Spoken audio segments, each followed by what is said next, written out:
بسم اللہ الرحمن الرحیم۔ مسلمانوں کے جاسوسوں نے اس لشکر کو اجنا دین کے علاقے میں ہمدن ہوتے دیکھا تھا۔ اتنے بڑے اور ایسے منظم لشکر کے مقابلے کے لیے جانا ہی بہت بڑی جرت تھی۔ مقابلہ تو بہت بعد کا مسئلہ تھا۔ 24 جولائی 634 عیسوی کے روز خالد بن ولید اپنی فوج کے ساتھ اجنا دین پہنچ گئے۔ وہ بیت المقدس کے جنوب میں پہاڑیوں میں سے گزرے تھے۔ ان پہاڑیوں کے ایک طرف میدان تھا۔ خالد بن ولید نے وہاں قیام کا حکم دیا۔ تقریباً 1 میل دور رومی فوج ہمدن تھی۔ اس کا سالار اعلیٰ وردان اور سالار کب کلار تھا۔ رومی فوج تو جیسے انسانوں کا سمندر تھا۔ مسلمانوں کی فوج اس کے مقابلے میں چھوٹا سا دریا لگتی تھی۔ اسلامی فوج کے جو دستے دوسری جگہوں پر تھے وہ آ گئے اور مسلمانوں کی تعداد 32,000 ہو گئی۔ 1 میل کوئی زیادہ فاصلہ نہیں ہوتا۔ مسلمان اونچی جگہوں پر کھڑے ہو کر رومیوں کی خیمہ گاہ کی طرف دیکھتے تھے۔ انہیں حد نگاہ تک انسان اور گھوڑے نظر آتے تھے۔ 2-3 دنوں بعد خالد بن ولید رضی اللہ تعالیٰ عنہ کو بتایا گیا کہ فوج میں کچھ گھبراہٹ سی پائی جاتی ہے۔ مورخ لکھتے ہیں کہ ان 9,000 مجاہدین میں ذرا سی بھی گھبراہٹ نہیں تھی جو خالد بن ولید کے ساتھ تھے۔ وہ عیسائیوں، غسانیوں اور رومیوں کے خلاف لڑتے چلے آئے تھے۔ وہ رومیوں کی اتنی زیادہ فوج سے خوفزدہ نہیں تھے۔ دوسرے دستوں کا حوصلہ بڑھانے کے لیے خالد بن ولید رضی اللہ تعالیٰ عنہ خیمہ گاہ میں گھومنے پھرنے لگے۔ وہ جہاں رکتے ان کے ارد گرد مجاہدین کا مجمع لگ جاتا۔ خالد بن ولید نے سب سے ایک ہی جیسے الفاظ کہے: اسلام کے سپاہیوں، میں جانتا ہوں تم اتنی زیادہ رومی فوج پہلے کبھی نہیں دیکھی، لیکن تم اتنی بڑی فوج کو پہلے شکست دے چکے ہو۔ خدا کی قسم، تم ڈر گئے تو ہار جاؤ گے، اور اگر تم نے اس لشکر پر فتح پا لی تو رومی ہمیشہ کے لیے ختم ہو جائیں گے۔ اپنے اللہ کے نام پر لڑو، اسلام کے نام پر لڑو۔ اگر تم نے پسپائی اختیار کی تو دوزخ کی آگ میں جلو گے۔ جب لڑائی شروع ہو جائے تو اپنی صفوں میں بد نظمی پیدا نہ ہونے دینا۔ قدم جبا کر رکھنا، جب تک میری طرف سے حکم نہ ملے نہ پیچھے ہٹنا نہ حملہ کرنا۔ اللہ تمہارے ساتھ ہے۔ ادھر رومیوں کا سالار اعلیٰ وردان اپنے کمانداروں سے کہہ رہا تھا: اے رومیوں، کیسر روم کو شکست کی ذلت سے بچانا تمہارا فرض ہے۔ کیسر روم کو تم پر اعتماد ہے۔ اگر تم نے ان عربی مسلمانوں کو فیصلہ کن شکست نہ دی تو یہ تم پر ہمیشہ کی طرح غالب آ جائیں گے۔ یہ تمہاری بہنوں، بیٹیوں اور بیویوں کو بے آبرو کریں گے۔ اپنے آپ کو منتشر نہ ہونے دینا۔ سلیب کی مدد مانگو، فتح تمہاری ہے۔ مسلمانوں کی تعداد بہت تھوڑی ہے، ایک کے مقابلے میں تم 3 ہو۔ 2-3 دن مزید گزر گئے۔ خالد بن ولید رضی اللہ تعالیٰ عنہ دشمنوں کی صحیح تعداد اور کیفیت معلوم کرنا چاہتے تھے۔ وہ کسی بھی جاسوس کو بھیج سکتے تھے، لیکن انہیں جس قسم کی معلومات کی ضرورت تھی وہ کوئی ذہین اور دلیر آدمی حاصل کر سکتا تھا۔ انہوں نے اپنے سالاروں سے کہا کہ انہیں کوئی آدمی دیا جائے۔ ابن ولید سالار درار بن ازور نے کہا: کیا میں یہ کام نہیں کر سکوں گا؟ خدا کی قسم، مجھ سے بہتر یہ کام کوئی اور نہیں کر سکے گا۔ درار وہ سالار تھے جنہوں نے بصرہ کے مارکے میں نہ صرف اپنی زرہ اتار پھینکی تھی بلکہ قمیض بھی اتار کر کمر تک برہنہ ہو گئے تھے، اور ایسے جوش سے لڑے کہ سارے لشکر کے جوش و جذبے میں بے پناہ اضافہ ہو گیا تھا۔ ہاں ابن ازور، خالد بن ولید رضی اللہ تعالیٰ عنہ نے کہا: تمہارے سوا یہ کام اور کون کر سکتا ہے؟ تم ہی بہتر جانتے ہو کہ تمہیں وہاں کیا دیکھنا ہے۔ درار نے قمیض اتار پھینکی اور کمر تک برہنہ ہو گئے۔ وہ گھوڑے پر سوار ہوئے تو خالد بن ولید رضی اللہ تعالیٰ عنہ اور دوسرے سالاروں نے کہا لگایا: خدا حافظ میرے رفیقو۔ درار نے ہلکی سی ایڑ لگا کر کہا: اللہ تجھے سلامت رکھے ابن ازور۔ خالد بن ولید رضی اللہ تعالیٰ عنہ نے کہا: رومیوں کی خیمہ گاہ کے قریب ایک اونچی ٹیکری تھی۔ درار نے گھوڑا نیچے چھوڑا اور ٹیکری پر چڑھ گئے۔ مسلمانوں اور رومیوں کی خیمہ گاہ کے درمیان 1 میل کا علاقہ خالی تھا۔ دونوں فریقین کے گشتی سنتری اس علاقے میں گردش کرتے رہتے تھے۔ یہ گشتی سنتری گھڑ سوار ہوتے تھے۔ درار کو رومیوں کے گشتی سوار نہیں دیکھ سکے تھے۔ درار ٹیکری پر چڑھے تو دوسری طرف رومیوں کے سنتری موجود تھے۔ انہوں نے درار کو دیکھ لیا۔ درار تیزی سے نیچے اترے اور کود کر گھوڑے پر سوار ہوئے۔ انہیں پکڑنے کے لیے رومی سوار ٹیکری کے دونوں طرف سے آئے۔ ان کی تعداد مورخوں کے مطابق 30 تھی۔ درار نے گھوڑے کو ایڑ لگائی لیکن گھوڑے کو تیز نہ دوڑایا۔ رومی سواروں نے بھی گھوڑے تیز نہ دوڑائے۔ وہ غالباً محتاط تھے کہ مسلمان سنتری کہیں قریب موجود ہوں گے۔ پھر بھی رومی سواروں نے درار کا تعاقب جاری رکھا اور درار معمولی رفتار سے چلے آئے۔ رومی سوار انہیں گھیرے میں لینے کے لیے پھیلتے چلے گئے اور وہ ایک دوسرے سے دور ہوتے گئے۔ درار ان کے بکھرنے کے ہی منتظر تھے۔ ان کے پاس برچی تھی۔ ان کی اپنی خیمہ گاہ قریب آ گئی تھی۔ اچانک درار نے تیزی سے گھوڑے کو پیچھے موڑا اور ایڑ لگائی۔ ان کا رخ اس رومی سوار کی طرف تھا جو ان کے قریب تھا۔ انہوں نے اس پر رومی پر برچی کا وار کیا۔ وار بڑا زوردار تھا، رومی زبل نہ سکا۔ درار کا حملہ غیر متوقع تھا، یہ سوار گھوڑے سے گر پڑا۔ دوسرے رومی سوار ابھی سمجھ بھی نہ پائے تھے کہ یہ کیا ہوا ہے کہ درار کی برچھی ایک اور رومی کے پہلو میں اتر چکی تھی۔ تیسرا سوار درار کی طرف آیا تو درار کی برچھی میں پرویا گیا۔ مسلمانوں کی خیمہ گاہ قریب ہی تھی، پھر بھی رومی درار کو گھیرے میں لینے کی کوشش کر رہے تھے۔ درار مانے ہوئے شہسوار تھے، وہ رومیوں کے ہاتھ نہیں آ رہے تھے۔ رومیوں کی تعداد اب 27 تھی۔ درار بھاگ نکلنے کی بجائے انہی میں گھوڑا دوڑاتے اور پینترے بدلتے رہے۔ ان کی برچھی کا کوئی وار حالی نہیں جاتا تھا۔ واقدی اور تبری نے لکھا ہے کہ درار نے برچھی کے ساتھ ساتھ تلوار بھی استعمال کی تھی۔ ان کی تحریروں کے مطابق درار رضی اللہ تعالیٰ عنہ نے 30 میں سے 19 رومی سواروں کو مار ڈالا تھا۔ درار کو زد میں لینے کی کوشش میں رومی مسلمانوں کی خیمہ گاہ کے اور قریب آ گئے تھے۔ بہت سے مسلمان سوار درار کی مدد کو پہنچنے کے لیے تیار ہونے لگے۔ رومیوں نے یہ خطرہ بر وقت بھانپ لیا اور وہ بھاگ گئے۔ درار اپنی خیمہ گاہ میں داخل ہوئے تو مجاہدین نے داد و تحسین کا شور بپا کر کے ان کا استقبال کیا، لیکن خالد بن ولید رضی اللہ تعالیٰ عنہ کے سامنے گئے تو خالد بن ولید رضی اللہ تعالیٰ عنہ کے چہرے پر ہفکی تھی۔ کیا میں نے تجھے کسی اور کام کے لیے نہیں بھیجا تھا؟ خالد بن ولید نے درشت لہجے میں کہا، اور تو نے دشمن سے لڑائی شروع کر دی؟ کیا تو اپنے فرض کے ساتھ بے انصافی نہیں کی؟ ابن ولید، درار بن ازور نے کہا، خدا کی قسم، تیرے حکم کا اور تیری ناراضگی کا خیال نہ ہوتا تو جو رومی بچ کر نکل گئے ہیں وہ بھی نہ جاتے۔ انہوں نے مجھے گھیر لیا تھا۔ اس کے بعد خالد بن ولید رضی اللہ تعالیٰ عنہ نے کسی کو رومی خیمہ گاہ کی جاسوسی کے لیے نہ بھیجا۔ 3-4 دن اور گزر گئے۔ خالد بن ولید کے لشکر نے آرام کر لیا، لیکن خالد بن ولید کے اپنے شب و روز جاگتے سوچتے اور خیمے میں ٹہلتے گزرے۔ اپنے سے 3 گنا طاقتور فوج کو شکست دینا تو ذرا دور کی بات ہے، اس کے مقابلے میں اترنا ہی ایک بہادری تھی۔ لیکن خالد بن ولید فتح کے سوا کچھ اور سوچ ہی نہیں سکتے تھے۔ وہ ہر شام سالاروں اور کمانداروں کو بلا کر ان سے مشورے لیتے اور ہدایات دیتے تھے۔ رومی کیمپ میں کچھ اور ہی صورتحال پیدا ہو گئی تھی۔ ان کے سالار کب کلار کا حوصلہ جواب دے رہا تھا۔ متعدد مورخوں نے خصوصاً واقدی نے یہ واقعہ تفصیل سے لکھا ہے۔ میں بڑا ہی خوش قسمت ہوتا اگر میں مسلمانوں کی فوج سے دور رہتا، کب کلار نے اپنے سالار اعلیٰ وردان سے کہا۔ ایسے نظر آ رہا ہے کہ وہ ہم پر غالب آ جائیں گے۔ ایسی بے معنی بات میں آج پہلی بار سن رہا ہوں، وردان نے کہا۔ کیا ایک آدمی کبھی 3 آدمیوں پر غالب آیا ہے؟ ایسا کئی بار ہوا ہے، کب کلار نے کہا۔ ہاں، ایسا کئی بار ہوا ہے، وردان نے کہا، اور وہ تم جیسے 3 آدمی تھے جو میدان میں اترنے سے پہلے ہی حوصلہ ہار بیٹھے تھے۔ کیا وہ ایک آدمی نہیں تھا جس نے ہمارے 30 میں سے 19 سواروں کو مار گرایا ہے؟ کب کلار نے کہا۔ 30 سوار ایک سوار پر غالب نہیں آ سکے۔ وہ سپاہی تھے، بزدل تھے، وردان نے کہا۔ تم سالار ہو، تم یہ بھی بھول گئے ہو کہ میدان جنگ میں بزدلی کی سزا موت ہے۔ لیکن مجھے یہ بتاؤ کہ تمہیں ہوا کیا ہے؟ کیا تم پر مسلمانوں کا جادو چل گیا ہے؟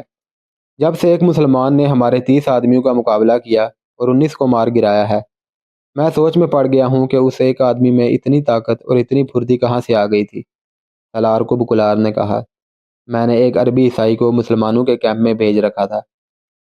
وہ 3-4 دن مسلمان بن کر ان کی خیمہ گاہ میں رہا۔ کل وہ واپس آیا ہے۔ اس نے جو کچھ بتایا ہے اس سے مجھے پتہ چلا ہے کہ ان کی طاقت کیا ہے۔ اس نے کیا بتایا ہے؟ وردان نے پوچھا۔ میں اسے ساتھ لایا ہوں، کب کلار نے کہا۔ ساری بات اسی سے سن لیں۔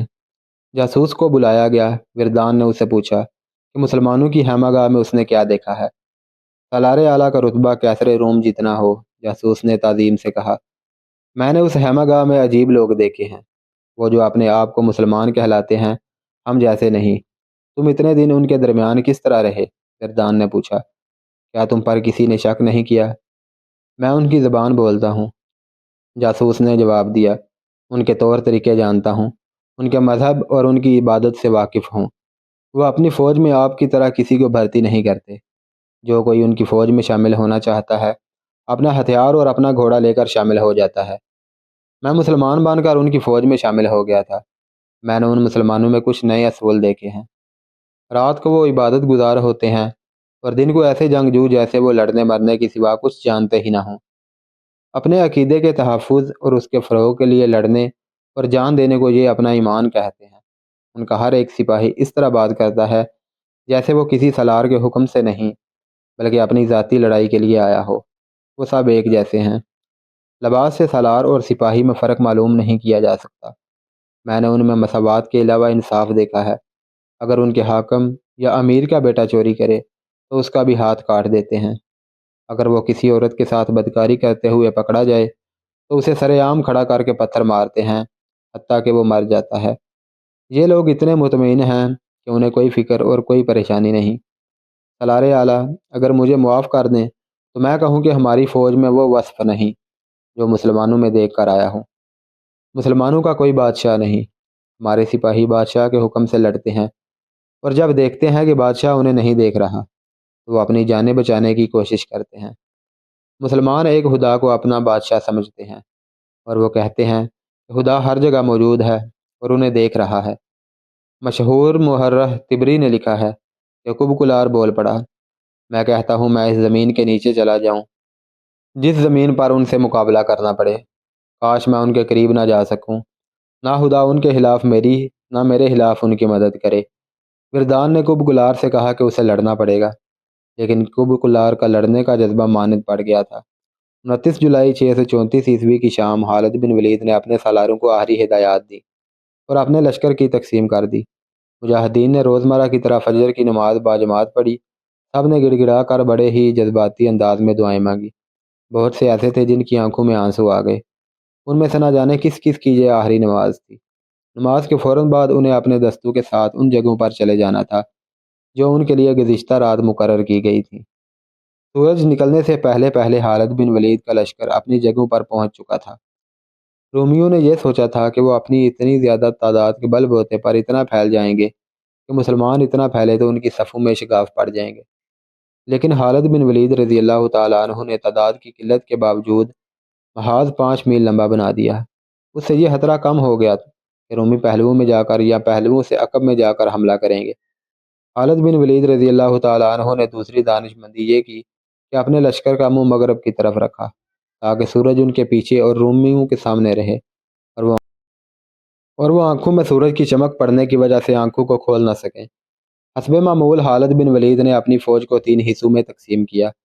ایک پہلو کے دستوں کے سالار سعید بن عامر تھے، دوسرے کے امیر المومنین ابو بکر صدیق رضی اللہ تعالیٰ عنہ کے بیٹے عبد الرحمن، اور قلب کی کمان معاذ بن جبل کے پاس تھی۔ خالد بن ولید نے دونوں پہلوؤں کے دستوں کی حفاظت کے لیے یا مشکل کے وقت ان کی مدد کو پہنچنے کا یہ اہتمام کیا تھا کہ ان دستوں کے آگے ایک ایک دستہ کھڑا کر دیا تھا۔ 4000 نفری جس کے سالار یزید بن ابی سفیان تھے، خالد بن ولید رضی اللہ تعالیٰ عنہ نے قلب کے عقب میں محفوظہ کے طور پر رکھ لی۔ وہاں اس نفری کی موجودگی اس لیے بھی ضروری تھی کہ وہاں عورتیں اور بچے تھے۔ خالد بن ولید رضی اللہ تعالیٰ عنہ نے سالاری کے رتبے کے افراد کو اپنے ساتھ رکھ لیا۔ مقصد یہ تھا کہ جہاں کہیں سالار کی ضرورت پڑے ان میں سے ایک کو وہاں بھیج دیا جائے۔ یہ چاروں بڑے قابل اور تجربہ کار سالار تھے۔ عمر کے بیٹے عبداللہ، عمرو بن عاص، درار بن ازور اور رافع بن عمیرہ۔ سورج طلوع ہوا تو رومی سنتریوں نے اپنے سالاروں کو اطلاع دی کہ مسلمان جنگی ترتیب میں تیار ہو گئے ہیں۔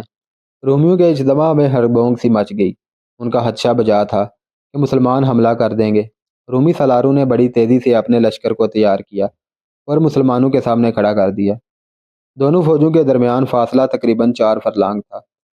خالد بن ولید رضی اللہ تعالیٰ عنہ نے اپنے محاذ کو کم و بیش 5 میل لمبا کر دیا تھا۔ رومی اپنے لشکر کو اس سے زیادہ پھیلا سکتے تھے، لیکن انہوں نے اپنے محاذ کی لمبائی تقریباً اتنی ہی رکھی تھی جتنی خالد بن ولید نے رکھی تھی۔ اس سے خالد بن ولید کا یہ مسئلہ تو حل ہو گیا کہ رومی مسلمانوں کے پہلوؤں کے لیے خطرہ نہ بن سکے، لیکن رومی لشکر کی گہرائی زیادہ بلکہ بہت زیادہ تھی۔ دستوں کے پیچھے دستے اور ان کے پیچھے دستے تھے۔ مسلمانوں کے لیے ان کی صفیں توڑنا تقریباً ناممکن تھا۔ مورخ لکھتے ہیں کہ رومیوں کا لشکر جب اس ترتیب میں آیا تو دیکھنے والوں پر ہیبت طاری کرتا تھا۔